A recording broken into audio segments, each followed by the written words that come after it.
नमस्कार, सगरमाथा प्राइम समाचारमा स्वागत छ। म प्रसन्न ढुङ्गाना। नमस्कार, म जयन्ती पुडासैनी। सबैभन्दा पहिले मुख्य समाचार। पक्राउ परेकी नेकपा दाहाल नेपाल समूहकी नेत्री रामकुमारी झाँक्री 5 घण्टापछि रिहा। राज्य विरुद्धको कसुरमा प्रहरीले गर्यो अनुसन्धान। संसद विघटन संसदीय व्यवस्थाको असफलताको संकेत भएको नेकपा क्रान्तिकारी माओवादीका महासचिव वैद्यको भनाई। संसदीय व्यवस्थाको अन्त्य गर्नुपर्ने जिकिर। म्याग्दीमा राजनीतिको आडमा सरकारी अनुदानको दुरुपयोग। कृषकहरूमाथि ठगी। कुखुरा पालक कृषकले व्यापारीबाट भुक्तानी पाएनन्। नेपाल ओइल निगमले पेट्रोलियम पदार्थको मूल्य बढायो। पेट्रोल, डिजेल र मट्टीतेलमा 2 रुपैयाँ तथा खाना पकाउने ग्यासमा 25 रुपैयाँ वृद्धि। र राष्ट्रिय महिला लिग फुटबल अन्तर्गत आजका खेलमा वालिङ नगरपालिका र आर्मीको जित। चौदण्डेगढी नगरपालिका र विराटनगर महानगरपालिका पराजित।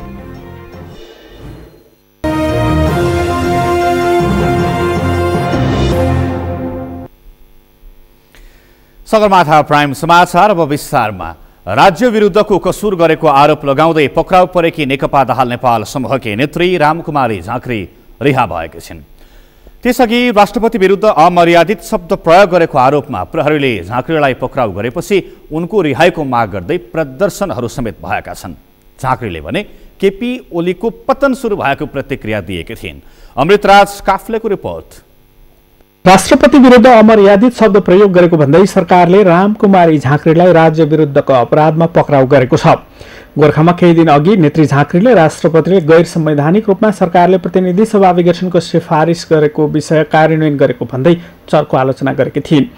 यसै कारण अपराध महाशाखाको प्रहरी टोलीले उनलाई शङ्खमूल स्थित निवासबाटै पक्राउ गरेको हो। पक्राउ गर्ने समयमा झाँक्रीका समर्थकहरूले सरकार विरुद्ध नाराबाजी गरेका थिए।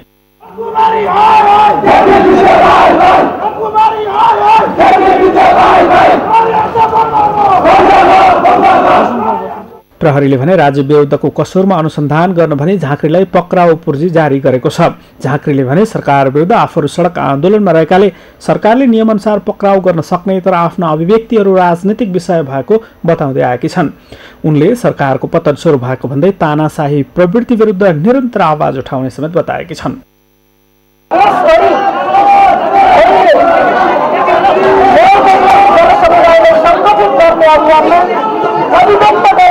विचारहरूको आधारमा आज केपी शर्मा ओलीले नेतृत्व गरेको सरकारले अभिव्यक्ति स्वतन्त्रतामा अंकुश लगाउने प्रयासहरू संविधानको धारा 58 अन्तर्गतको सरकारको अवशिष्ट अधिकार प्रयोग गरेर ममाथि पक्राउ राज्य विरुद्धको कसुरको पक्राउ पूर्जी जारी गरेको छ।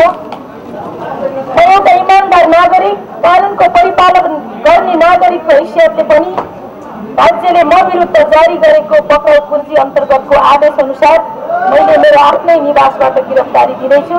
राष्ट्रपति र प्रधानमन्त्रीको ठाडो आदेशमा आफूलाई पक्राउ गरिएको भन्दै नेत्री झाँक्रीले सरकार विरुद्ध चर्को आलोचना समेत गरेकी छन्।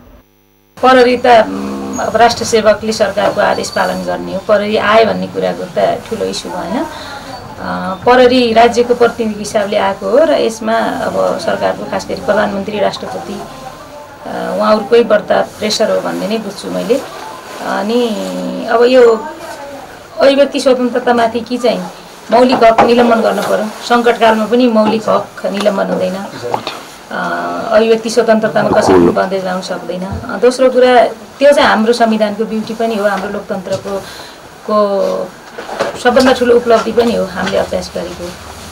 सरकारले अहिले लगाएको कसुरमा झाँक्रीलाई 7 वर्ष कैद वा 70,000 रुपियाँ जरिवाना वा दुवै सजाय हुने संवैधानिक व्यवस्था छ। झाँक्रीलाई पक्राउ गरेपछि प्रमुख प्रतिपक्ष दल नेपाली काङ्ग्रेस, नेकपाको प्रचण्ड नेपाल समूह लगायतका पार्टीहरूले बिना शर्त रिहाई गर्न माग गरेका छन्। सगरमाथा टेलिभिजनका लागि क्यामेरामा उत्सव वाग्लेका साथमा अमृतराज काफ्ले, काठमाडौँ। नेपाल कम्युनिस्ट पार्टी नेकपा दाहाल नेपाल समूहका अध्यक्ष पुष्पकमल दाहालले प्रधानमन्त्रीको ठाडो आदेशमा नेत्री रामकुमारी झाँक्रीलाई पक्राउ गरिएको बताउनु भएको छ। आज पार्टी कार्यालय पेरिस डाँडामा आयोजित आदिवासी जनजाति मगर सङ्घ नेपालको राष्ट्रिय भेलालाई सम्बोधन गर्दै दक्ष दाहालले प्रधानमन्त्रीले नेत्री झाँक्रीलाई पक्रन आदेश दिएको दावी गर्नुभएको हो। झाँक्रीलाई पक्राउ गरेको घटनाले सरकारले उत्पीडित वर्ग र जातिका प्रतिनिधिलाई नै निशाना बनाएको भन्दै दक्ष दाहालले त्यस विरुद्ध एकजुट हुन पनि आह्वान गर्नुभयो। गुत्थम गुत्था त भएको थियो केही युवाहरू कमरेड रामकुमारी झाँक्रीलाई पुलिसले हिजोदेखि नै पक्रिन बल गरेको थियो। तथाकथित चाहिँ राष्ट्रपतिको बारेमा चाहिँ गलत बोल्यो भन्ने नाममा चाहिँ प्रधानमन्त्रीको ठाडो आदेशमा पुलिसलाई पक्रिनै पर्यो, जसरी पनि पक्र भनेको छ भन्ने थियो। हामीले रोक्न बल गऱ्यौँ हिजो बेलुकादेखि अहिले बिहानसम्म पनि। अहिले भर्खरै खबर आयो उनीहरूले जबरजस्ती कमरेड रामकुमार झाँक्रीलाई पक्राउ गरेर लिएर गएका छन्। यो पनि तपाईँ मगर मोर्चाको निम्ति, मगर नेताहरूको निम्ति पनि, हाम्रो कम्युनिस्ट पार्टीको निम्ति पनि एउटा चुनौती भएको छ। उत्पीडित जातिको प्रतिनिधित्वका लागि आफूले प्राप्त गर्न सके जति उपलब्धि प्राप्त गरेको भन्दै उहाँले थप उपलब्धि प्राप्तिका लागि प्रयासरत रहन पर्ने बताउनुभयो। कुनै एउटा वर्गको विचारले सम्पूर्ण रूपमा जितेर आएको संविधान नभएकाले केही राम्रा र केही नराम्रा पक्ष पनि रहेको भन्दै उहाँले जित्ने र हार्नेको बीचको सम्झौताको रूपमा बुझिदिन पनि आग्रह गर्नुभयो। आफ्नो कन्भिक्सन प्रति, आफ्नो विचार, आफ्नो दर्शन, आफ्नो सिद्धान्त प्रति मैले धोका दिन्न। मैले जो वर्गलाई, जो समुदायलाई मुक्तिको कुरा सपना देखाएर आन्दोलनमा त्यति ठुलो बलिदान गरे, त्यो प्रति म जान सक्दिनँ भनेर संविधान सभामा तपाईहरुलाई थाहा छ मैले जातीय मुक्तिसँग सम्बन्धित आदिवासी जनजाति मुख्य रूपमा र अनि दलित महिला सबैको हकमा पनि यही कुरामा हाम्रो सहमति होइन र छैन। त्यस अर्थमा यो संविधान अपुरो छ, अधुरो छ भनेर नोट अफ डिसेन्ट संविधान सभाको माइनेटमा बकाइदा दर्ता गरेर राख्ने पात्र पनि म नै।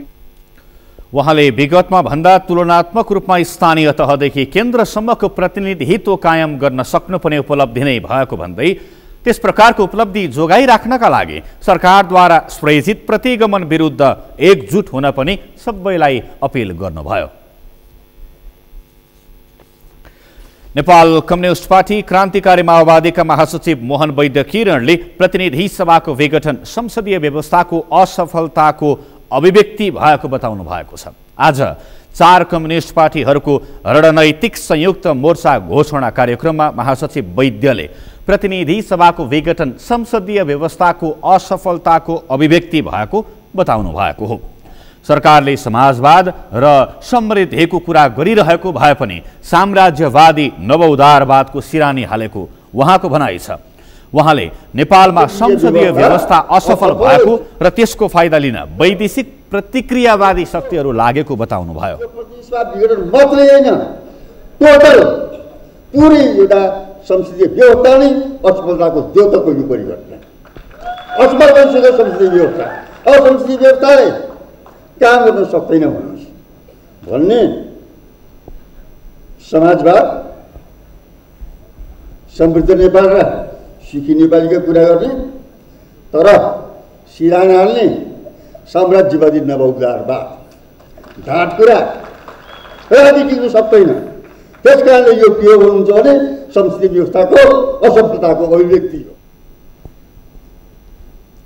आज मोहन वैद्य किरण नेतृत्वको नेकपा क्रान्तिकारी माओवादी, विप्लव नेतृत्वको नेकपा, ऋषिराम कटेल नेतृत्वको नेपाल कम्युनिस्ट पार्टी र आहुति नेतृत्वको वैज्ञानिक समाजवादी कम्युनिस्ट पार्टी नेपालले रणनीतिक संयुक्त मोर्चा घोषणा गरेका छन्। मोर्चाले वर्तमान प्रतिक्रियावादी राज्य सत्ताको अन्त्य, संसदीय व्यवस्थाको अन्त्य गरी जनगणतन्त्र र वैज्ञानिक समाजवाद स्थापना गर्ने उद्देश्य राखेको नेकपा क्रान्तिकारी माओवादीका महासचिव वैद्यले जानकारी दिनुभयो। यसको उद्देश्य राष्ट्रियता, राष्ट्रिय स्वाधीनताको रक्षा, जनताका जनतान्त्रिक हक अधिकारको प्राप्ति र जनजीविकाका समस्याहरूको समाधान गर्नको निम्ति लगातार तात्कालिक दृष्टिकोणले पनि र दीर्घकालीन दृष्टिकोणले पनि निरन्तर सङ्घर्ष गर्दै जबसम्म नयाँ राज्य सत्ता प्राप्त हुँदैन त्यो बेलासम्म सङ्घर्षलाई निरन्तर ढङ्गले अगाडि बढाउनु पनि यसको एउटा महत्त्वपूर्ण उद्देश्य। मोर्चाले क्रान्तिकारी कम्युनिस्टहरूलाई गोलबद्ध गरी पार्टी एकता गरेर राष्ट्रियता, राष्ट्रिय स्वाधीनताको रक्षा गर्ने र जनजीविकाको समस्या समाधान गर्न निरन्तर सङ्घर्ष गर्ने पनि उहाँको भनाइ छ। रणनैतिक संयुक्त मोर्चाले पहिलो चरणको आन्दोलन पनि घोषणा गरेको छ। घोषित कार्यक्रम अनुसार भोलि माघ 29 गते काठमाडौँमा मोर्चाको घोषणा सभा, फागुन 6 गते बुटवलमा, फागुन 14 गते धनगढीमा, फागुन 18 गते इटहरीमा जनसभा गर्ने जनाएको छ।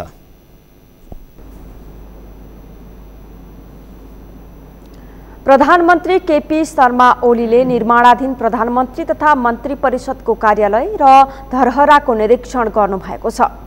आज प्रधानमन्त्री ओलीले पुनर्निर्माण भइरहेको प्रधानमन्त्री तथा मन्त्री परिषदको कार्यालय र धरहराको अवलोकन गर्नुभएको हो।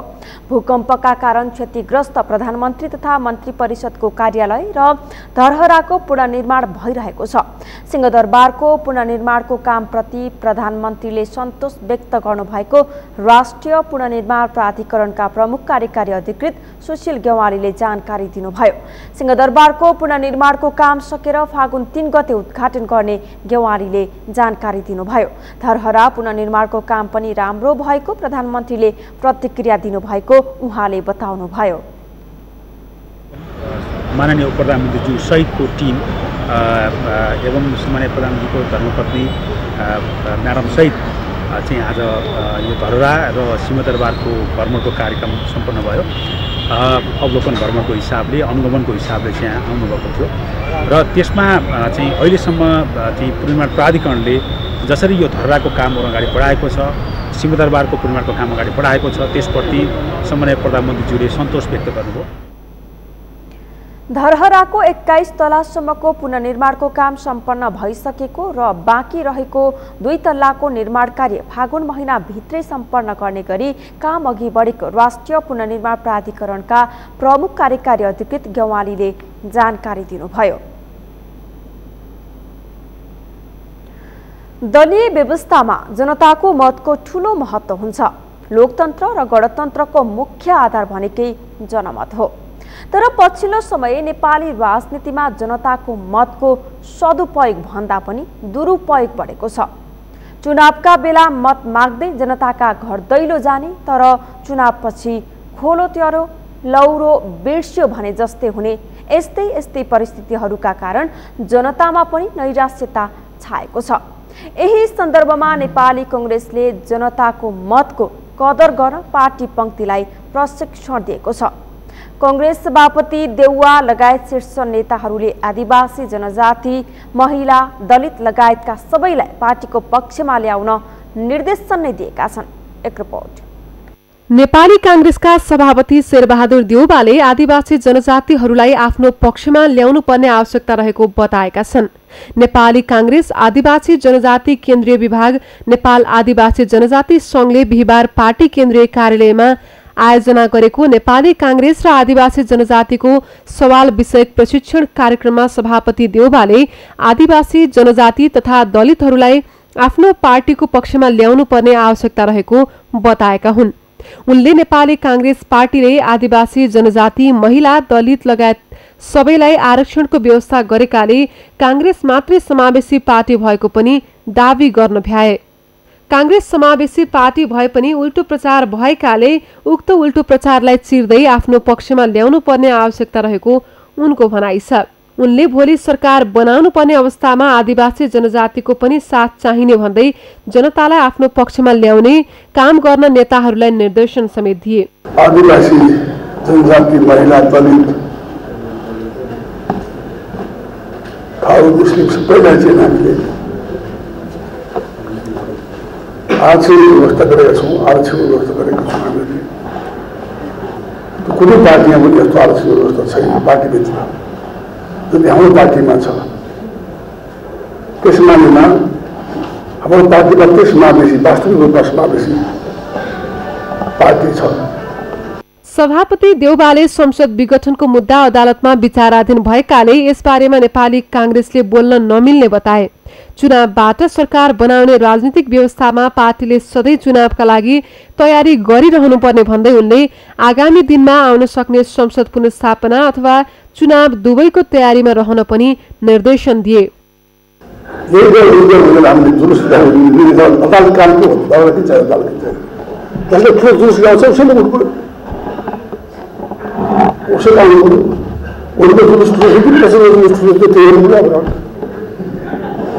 के जग्गा जाऊ अल्लाहले ले पछि हुन्छ कसै पछि भयो कसै पछि भयो अल्लाहले ले भन्ने हामी मिल्छ पुरुष निकाल्ने अगाडि भन्ने मिल्छ त्यसको फुलको कम्पिटिसन कसले गर्नु जस्तो आउँछ भने त्यो उचित हुन्छ राजनीति हामी गर्दै कार्यक्रममा नेपाली कांग्रेसका उपसभापति विमलेन्द्र निधिले प्रतिनिधि सभा विघटन असंवैधानिक भए पनि निर्वाचनलाई असंवैधानिक भन्न नमिल्ने बताए। प्रधानमन्त्री ओलीको असंवैधानिक कदमको उपचार प्रतिनिधि सभाको पुनर्प्राप्ति नै भएको भन्दै चुनाव वा पुनर्स्थापनाबाट नै संविधानलाई लिकमा ल्याउन सकिने बताए। प्रतिनिधि सभाको पुनर्स्थापना र निर्वाचन दुवै संवैधानिक बाटो भएको उनको भनाइ छ। प्रतिनिधि सभा भयो भनेदेखि त संकट समाधान भयो नि त प्रणाली लिकमा आयो त संविधान लिकमा त आयो त या साथीहरू भन्नुहुन्छ संविधानमा लिक ल्याउनु कसरी लिक ल्याउनु जुन पगडा लिकबाट बाहिर गयो त्यो पगडालाई फेरि लिकमा ल्याउनु नै तपाईँको लिकमा ल्याउनु त हो नि। अब त्यो पगडालाई लिकमा ल्याउने कुराको बाटो कुन हो त भन्ने दुईटा बाटो छ। एउटा प्रतिनिधि सभाको पुनर्स्थापना अर्को प्रतिनिधि सभाको लागि निर्वाचन। यो दुईटै बाटोबाट तपाईँको प्रतिनिधि सभा प्राप्त हुन सकिन्छ। यो प्राप्त हो भनेदेखि त्यो प्रणाली पनि जोग्यो संविधान पनि जोग्यो। नेपाली कांग्रेसका सहमहामन्त्री प्रकाश शरण महतले कम्युनिस्टहरूले निर्वाचन जितेसम्म नेपालमा समृद्धि नआउने आरोप लगाए। कम्युनिस्टले निर्वाचन जितेसम्म जात जाति तथा संस्कृतिको सशक्तिकरण पनि नहुने उनको भनाइ छ। सरकार बन्छ तर नेपाल मात्रै यस्तो एउटा मात्रै देश हो जहाँ 90% देशमा जहाँ निर्वाचनबाट चाहिँ सरकार बन्छ कम्युनिस्ट कहीँ पनि जित्दै नेपालमा जितिरहेछ। नेपाल अपवाद भइराख्यो। जबसम्म यो अपवाद नेपाल भइरहेको छ नेपालमा समृद्धि आउँदै जहाँ जाति संस्कृतिको जुन हामी चाहिँ इम्पावरमेन्टको कुरा गरिराखेका छौँ त्यसले पूर्णता पाउँदै। सहमहामन्त्री महतले नेपाली कांग्रेसले पार्टीलाई समावेशी बनाएको कुराको प्रचारलाई पनि मजबुत बनाउनु पर्ने बताए। नेपाली कांग्रेसले गरेको काम जनतामा पुर्याउन नसकेको उनको भनाइ छ। नेपाली कांग्रेस लगायत जुनसुकै पार्टीले पनि चुनाव नजिकिएका बेला मात्रै जनमतको खोजी गर्ने परिपाटी सच्याउन सके मात्रै जनमतको कदर भएको ठहरिन्छ। तर यसलाई औपचारिक भाषण र कार्यक्रममा मात्रै सीमित राख्ने अनि जनमतलाई सत्यामा पुग्ने भर्याङ मात्रै बनाउने परिपाटी कायमै रहने हो भने मुलुकको विकास र समृद्धि टाढिँदै जाने पक्का छ। नेपाली कांग्रेसका जिल्लाका नेता कार्यकर्ताले समयमै पार्टीको महाधिवेशन हुनुपर्ने माग गरेका छन्।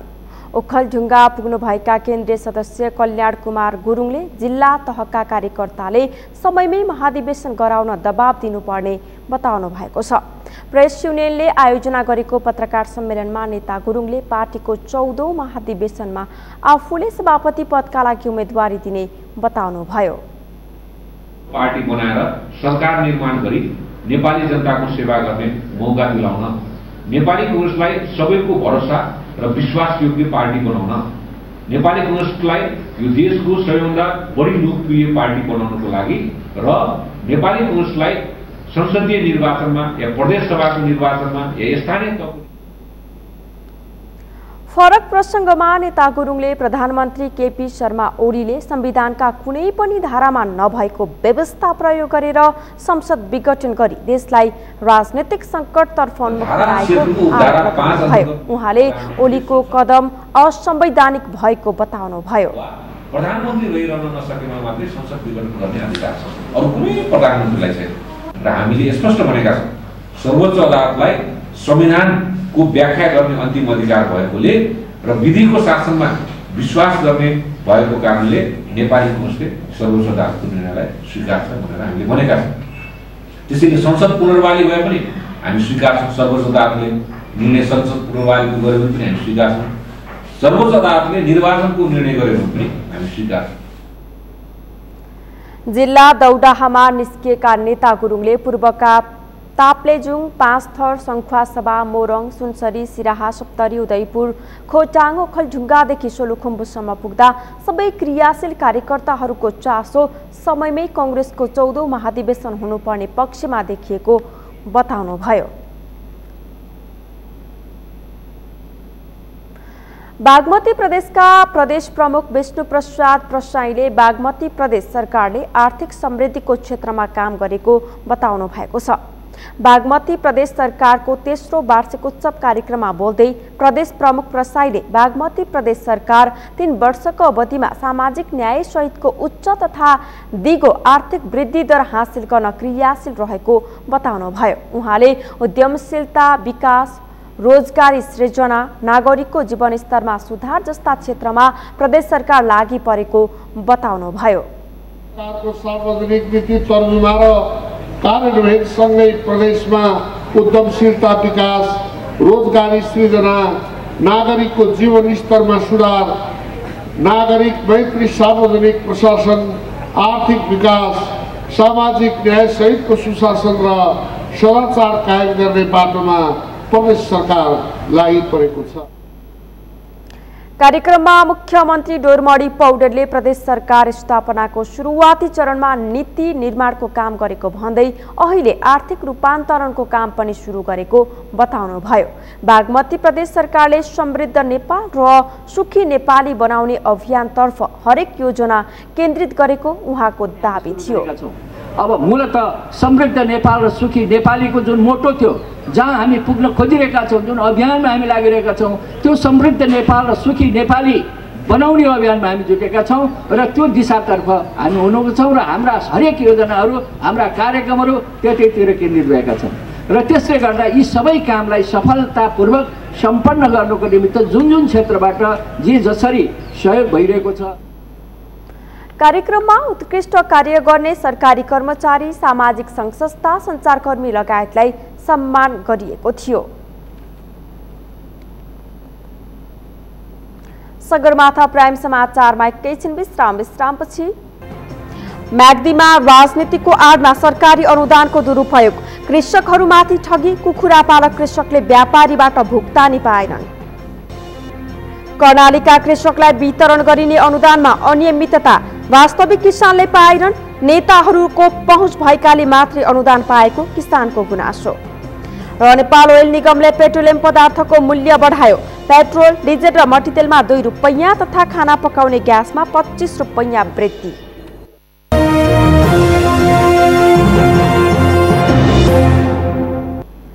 विश्रामपछि सगरमाथा प्राइम समाचारमा पुनः स्वागत छ। अब बाँकी समाचार।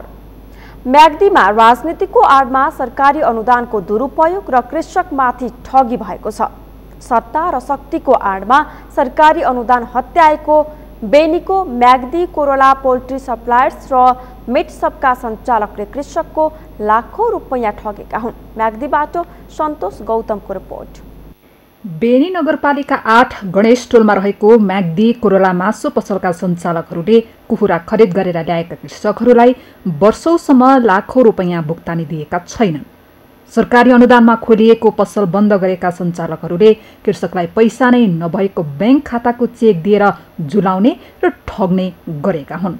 राजनीतिको आडमा पसल सञ्चालकले कुखुराको पैसा दिन आनाकानी गर्ने, फोन नै नउठाउने र उल्टै धम्काउन थालेका कृषकहरूले गुनासो गरेका छन्। सुभाष प्रकाश पार्टनरसिप थिए, उहाँले लगभग 2 वर्षै भयो भनौँ न। अब बिचमा चाहिँ 1 लाख दिए, अहिले चाहिँ 1 वर्ष भयो चाहिँ उहाँहरूले चाहिँ फोन पनि उठाउनुहुन्न मेरो। 18,280 आउने बाँकी हो। उहाँले चाहिँ अब कहिले फोन पनि रिसिभ गर्नुहुन्न मेरो, पैसा नभएको खाताको चेक पनि दिनुभयो, त्यस्तो पनि गर्नुभयो।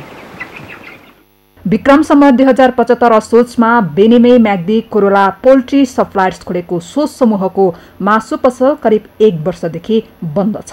उनीहरूले कुखुरा खरिद गरे बापत करिब 20 जना कृषकहरूलाई 8 देखि 10 लाख रुपैयाँ भुक्तानी दिन बाँकी रहेको पीडित कृषकहरूले बताएका छन्। कृषकलाई कुखुराको पैसा नदिने म्याग्दी कोरोला मिट सबका सञ्चालक गण्डकी प्रदेशको सामाजिक विकास मन्त्री नरदेवी पुनका स्वकीय सचिव प्रकाश पौडेल अनि राजसभ्यूको ओली समूहका जिल्ला संयोजक सुभाष विश्वकर्मा लगायत विद्यार्थी नेताहरू हुन्। लकडाउनका कारण पसल बन्द गर्नु परेको, मन्त्रालयमा गएको बजारबाट मासु, दाना र चल्लाको पैसा नउठेकाले कृषकहरूलाई भुक्तानी दिन नसकेको सञ्चालकहरूको दाबी छ। चेकमा पैसा आउँछ, उहाँहरूले पाउनु, हाम्रो पनि उठ्नु पनि थुप्रै छ। हाम्रो पनि अरूले धेरैले ब्ल्याङ्क चेक दिएको छन्, तपाईँहरूलाई पनि हामीलाई पनि दिएको छन्। अब त्यही हो कारोबारमा, कहिले चाहिँ अप भन्छ, कहिले डाउन भन्छ, कहिले खस्किन्छ, कहिले माथि भन्छ। हाम्रो पनि हुन पनि धेरै छ। हाम्रो उठ्यो भने 25%, हाम्रो उठेको 25%ले चाहिँ दिनुपर्ने चाहिँ हामीलाई तिर्नुहुन्छ र चाहिँ छिटै नै पाउनुहुन्छ सर। उनीहरूले 2 वर्ष अघि खोलेको मासु पसलले भेटनेरी अस्पताल तथा पशु सेवा विज्ञ केन्द्रबाट आर्थिक वर्ष 2075-76 फ्रेस हाउस सुदृढीकरण कार्यक्रम मार्फत 2 लाख रुपैयाँ अनुदान दिएका थिए। पछिल्लो 3 वर्षसम्म अनुदान नलिएको र 2 वर्षसम्म आफै पसल सञ्चालन गर्ने सम्झौता गरेर अनुदान लिएका थिए। अनुदान लिएर फर्म सञ्चालन नगर्नेलाई कानुनी दायरामा ल्याउने स्पष्ट नीति नहुँदा दुरुपयोग बढेको सरकारी अधिकारीहरूले बताएका छन्। खास आधिकारिक कानुनी प्रक्रिया अपनाउने त बाटो केही पनि छैन। एउटा मौखिक रूपमा तपाईँले निरन्तर गर्न पर्छ, न्यूनतम 3 वर्षसम्म तपाईँले गर्नै पर्छ। सूचना त हामीले 10 वर्षसम्म निरन्तर गर्नुपर्ने निकाल्छौँ।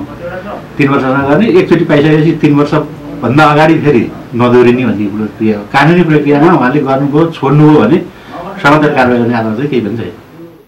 राजनीतिको आडमा कागजमा फर्म खोलेर सरकारी अनुदानको दुरुपयोग गर्ने, कृषकलाई डुबाउने र ठग्ने एउटा प्रतिनिधि उदाहरण मात्र हो म्याग्दी कोरोला मिट सप र पोल्ट्री सप्लायर्स। म्याग्दीमा यस्ता समूहको सरकारी अनुदानमा रजगज चलेको छ। राज्य स्रोतको दोहन र कृषकलाई ठग्नेहरूलाई कानुनी दायरामा ल्याउन आवश्यक देखिन्छ। सगरमाथा टेलिभिजनका लागि म्याग्दीबाट सन्तोष गौतमको रिपोर्ट। कर्णाली प्रदेश सरकार तथा मुख्यमन्त्री रोजगार कार्यक्रमबाट प्राप्त भएको 12 करोड 76 लाख रुपैयाँ भन्दा बढी अनुदान जाजरकोटका वास्तविक कृषकले भने नपाएको गुनासो गरेका छन्। अनुदानमा आएको रकममा नेताहरूको पहुँच भएका टाठा बाठाले मात्रै अनुदान लिएको उनीहरूले गुनासो गरेका हुन्। बद्री पन्तको रिपोर्ट। सरकारले हरेक वर्ष कृषिमा आत्मनिर्भर हुने भन्दै नीति तथा कार्यक्रममा कृषिलाई प्राथमिकतामा राख्दै आएको छ। कृषिमा आत्मनिर्भर गराउने भन्दै वर्षेनी अनुदानदेखि सहुलियतसम्म दिँदै आएको छ। कृषिकै शीर्षकमा वर्षेनी करोडौं बजेट जिल्लामा पुग्छ, तर त्यो बजेट वास्तविक कृषकमा नपुगेको गुनासो भने अन्त्य हुन सकेको छैन। कर्णाली प्रदेश सरकार तथा मुख्यमन्त्री रोजगार कार्यक्रम मार्फत 12 करोड 76 लाख 20 हजार रुपैयाँ बजेट जाजरकोटमा पठाइयो, तर त्यो बजेट सक्कली कृषककोमा भने नपुगेको गुनासो बढेको छ। जाजरकोटमा उन्नत जातको नर्सरी, हिउँदे फलफुल नर्सरी, चक्लाबन्दी, प्रारङ्गिक मल प्रवर्धन, मकै, किबी, मौरी लगायत क्षेत्रमा काम गर्ने अनुदान आए पनि नेताकोमा पहुँच नहुने कृषकले नपाएको गुनासो बढेको छ। यो अनुदान पाउनेमा नेतादेखि स्थानीय जनप्रतिनिधि र पहुँच भएका मात्र रहेका छन्। वास्तविक कृषक भने यो सुविधा पाउनबाट वञ्चित भएका छन्। बजारलाई पर्याप्त रूपमा पुर्याउने किसानले कार्यक्रम पाउँदैन, अनुगमन हुँदैन। को किसान हो त्यो चिनिने कुरो होइन। कागजी रूपमा झोले कागज संस्था बनाएका छन्, त्यो झोला संस्था बनाएर प्रपोजल हाल्छन् फोनको भरमा। हजुरको रेडी छ है भनेर सुन्या पनि छ। कस्तो कस्तो खालको किसानले मेहनत गराए, मेहनत गर्ने किसान त्यहाँ पुगेको छैन, जुन अनुदान लिने ठाउँमा पुगेको छैन। त जो मेहनतै गर्दैन तिनीहरूले उसको कागजको भरमा त्यहाँ लिएर हजुरको त्यहाँ बजेट लिने काम गत साल त धेरै थियो, अहिले अलि न्यून गर्ने भनेको पनि तै पनि लगभग 50% सरदर मैले देखिरहेको छु। 2 पटक प्रस्ताव पेश गर्दा पनि कृषि विकास कार्यालयबाट कुनै पनि सरकारी अनुदान रकम नपाउने बारेकोट गाउँपालिका 8 लखैमका कलदर खत्री त प्रतिनिधि पात्र मात्र हुन्। यस्ता गुनासोका चाङ छन्। पहुँचको भरमा सरकारी अनुदान रकम बाँडिएको आरोप उनीहरूको छ। बारेकोट गाउँपालिका छ सर। के छ कृषिको अनुदान पाउनुभयो भने तपाईँहरूले यो पटक? कृषिको अनुदान अब पाएको छैन, पोर्सल पनि पाइएन सर, पोर्सल पनि हालेकै हो। अनि अहिले पनि सबै कागजपत्रमा सबै चाहिँ पेश गरेको, अहिले पनि पाइएन। कस्तो खाले मान्छेले पाएर रहेछन्, के रहेछ देख्नुभयो? अब पाउने क्रममा अब जस्तो गत साल पनि पाएका मान्छेले पनि अहिले पनि पाएको स्थिति देखियो कतिपय, र कतिपय अब नयाँ पनि छन्। अब त्यसलाई चाहिँ अब पाएकालाई पाउने ढङ्गले भइयो, त्यो अलि बुझ्न चाहिँ गाह्रो भयो। वास्तवमा जुन किसानले व्यावसायिक कृषि को काम गरिरहेको छ, व्यावसायिक रूपमा चाहिँ कृषिमा चाहिँ आफूलाई चाहिँ समाहित गरिरहेको छ, तिनीहरूको निमित्त सरकारले चाहिँ दिनुपर्ने अनुदान, दिनुपर्ने प्राविधिक सहयोग, दिनुपर्ने तपाईँको साथ सहयोग छैन।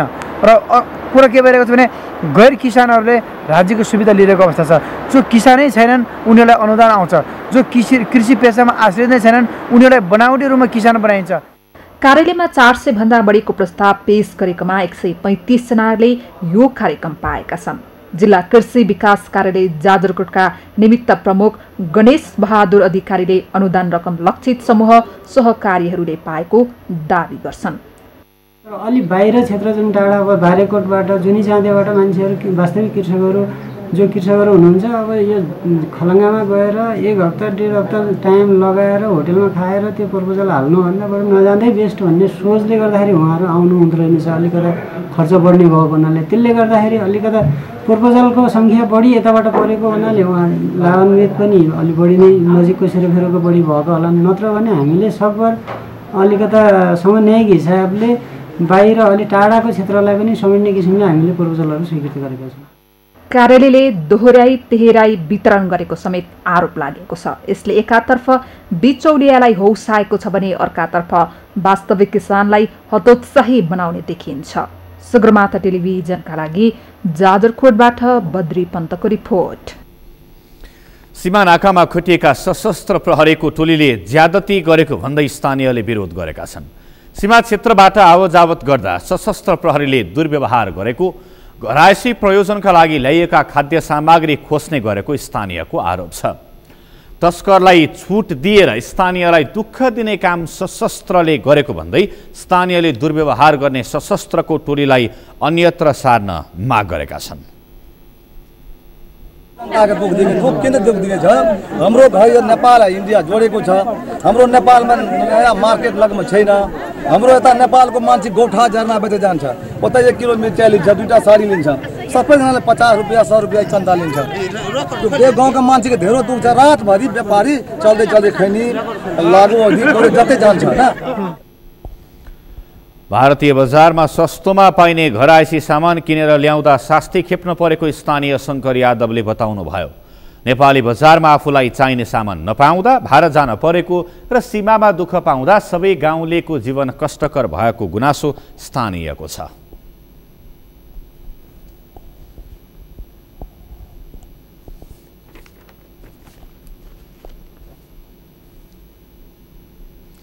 नेपाल सरकार, खानेपानी मन्त्रालय, काठमाडौँ महानगरपालिका, काठमाडौँ उपत्यका खानेपानी व्यवस्थापन बोर्डको संयुक्त प्रयासमा आजदेखि काठमाडौँमा वाटर एटिएम सञ्चालनमा आएको छ। आज एक कार्यक्रमका बीच खानेपानी मन्त्री मणिचन्द्र थापाले वाटर एटिएमको उद्घाटन गर्नुभएको हो। पहिलो चरणमा रत्न पार्क, बालाजु र स्वयम्भू भगवान पाउँमा वाटर एटिएम सञ्चालनमा आएको छ।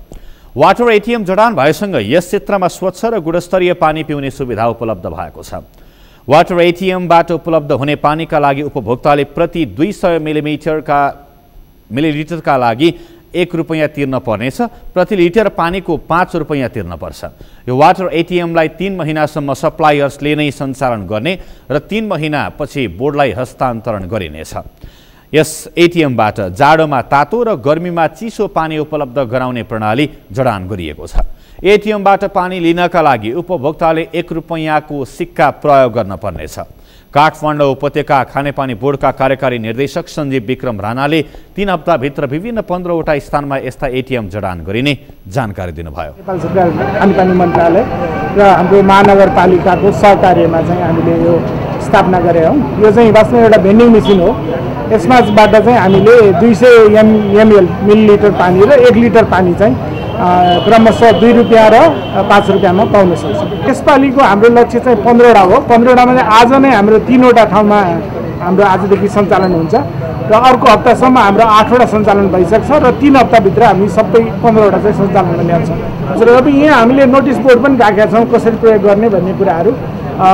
यसमा चाहिँ 1 रुपियाँको कोइन हामीले युज गर्ने हाम्रो चाहिँ कार्यक्रम छ।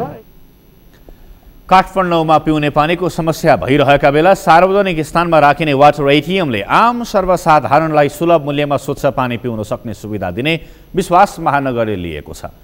एक हप्तामा कलङ्की, मालपोत, बानेश्वर, बाङ्लामुखी मन्दिर, कसुन्ती यातायात कार्यालय र शङ्ख पार्क धुमराहीमा सञ्चालन गर्ने तयारी गरिएको छ। काठमाडौँ, ललितपुर र भक्तपुरका विभिन्न स्थानमा सञ्चालनमा ल्याइने वाटर एटिएमको लागत 2 करोड रुपैयाँ रहेको छ। रोल्पाको त्रिवेणी गाउँपालिकाले कम्प्युटर ड्राइभिङ तालिम सञ्चालन गरी युवाहरूलाई स्वरोजगार बनाउने अभियान सुरु गरेको छ। युवाहरूलाई सिप सिकाउँदा उनीहरू आफै आत्मनिर्भर भई पलायन हुने क्रम पनि रोकिने गाउँपालिकाको अपेक्षा छ। रोल्पाबाट भरत नेपालीको रिपोर्ट। सिप नहुँदा आफै केही गर्न चाहने युवाहरू विदेश पलायन हुने या अरूकोमा थोरै पारिश्रमिकमै काम गर्न बाध्य छन्।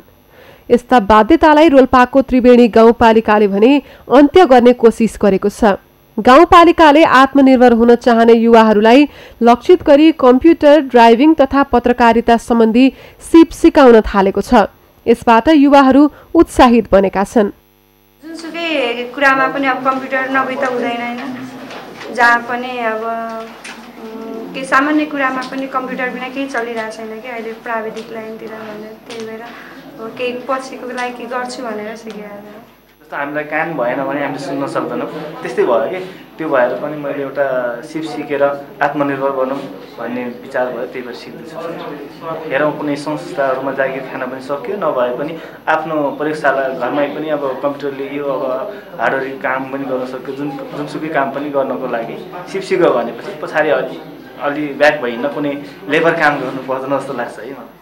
सूचना प्रविधिको अहिलेको समयमा कम्प्युटर सम्बन्धी ज्ञान आधारभूत भइसकेको छ। यस्तो अवस्थामा देहातका युवाहरूले कम्प्युटर तालिम लिन पाउँदा तत्कालै केही रोजगारी नपाए पनि भविष्यमा केही न केही रोजगारी प्राप्त गर्न आवश्यक पर्ने आधारभूत मापदण्ड भने पूरा गरेको ठानेका छन्। अब दैनिक जीवनमा पनि यसको प्रयोग धेरै आवश्यक देखियो र समयले, परिस्थितिले, जमानाले, युगले केही कुराहरू सिक्नका लागि आवश्यक जस्तो देखियो। यसको आधारभूत ज्ञान हुनैपर्ने देखियो, त्यही भएर सिकेको छ। पछिल्लो समय सूचना प्रविधिको विकाससँगै दैनिक जीवनमा कम्प्युटरको महत्त्व बढेको र हरेक क्षेत्रमा कम्प्युटरको ज्ञानको आवश्यक पर्ने जुनसुकै काम गर्नका लागि कम्प्युटर नभई नहुने भएको छ। कम्प्युटरको ज्ञानको कमीले स्वदेश तथा विदेशमा राम्रो रोजगार नपाउने समस्यालाई समाधान गर्नका लागि गाउँपालिकाले 25 जना युवाहरूलाई आधारभूत कम्प्युटर र 40 जनालाई ड्राइभिङ तालिम दिएको हो। मुख्यमन्त्री रोजगार कार्यक्रमबाट 6 लाख बजेट विनियोजन गरी पढे लेखेका बेरोजगार युवाहरूलाई स्वरोजगार गराउने र उनीहरूको क्षमता वृद्धि गरी सुशासन कायम गर्ने लक्ष्यसहित गाउँपालिकाले 80 जना युवाहरूलाई सिपमूलक तालिम दिएको हो। यसमा खास गरेर हामीले 2-3 उद्देश्य राखेका छौँ। एउटा चाहिँ रोजगारी अभिवृद्धि गर्ने कार्यक्रम रहेको छ, त्यसबाट अर्को चाहिँ क्षमता अभिवृद्धि गर्ने र अर्को चाहिँ विभिन्न किसिमको सुशासन कायम गर्ने, वित्तीय सुशासन एउटा हो, त्यो कायम गर्नका निमित्त हामीले चाहिँ यी कार्यक्रम सञ्चालन गरेका छौँ। सिप नहुँदा बेरोजगारीले भौतारी रहेका युवाहरूलाई रोल्पाको त्रिवेणी गाउँपालिकाले सञ्चालन गरेको तालिमले रोजगारीको मार्ग मात्र खोलेको छैन, आत्मनिर्भर हुन सक्ने आत्मविश्वास पनि जगाएको छ, जुन सराहनीय र अन्य पालिकाहरूका लागि अनुसरणीय विषय बन्न सक्छ। सगरमाथा टेलिभिजनका लागि भरत नेपाली, रोल्पा। समाचारमा पालो भएको छ विश्रामको। विश्रामपछि नेपाल आयल निगमले पेट्रोलियम पदार्थको मूल्य बढायो। पेट्रोल, डिजेल र मट्टीतेलमा 2 रुपैयाँ तथा खाना पकाउने ग्यासमा 25 रुपैयाँ वृद्धि। र राष्ट्रिय महिला लीग फुटबल अन्तर्गत आजका खेलमा वालिङ नगरपालिका र आर्मीको जित, चौदण्डी गढी नगरपालिका र विराटनगर महानगरपालिका पराजित।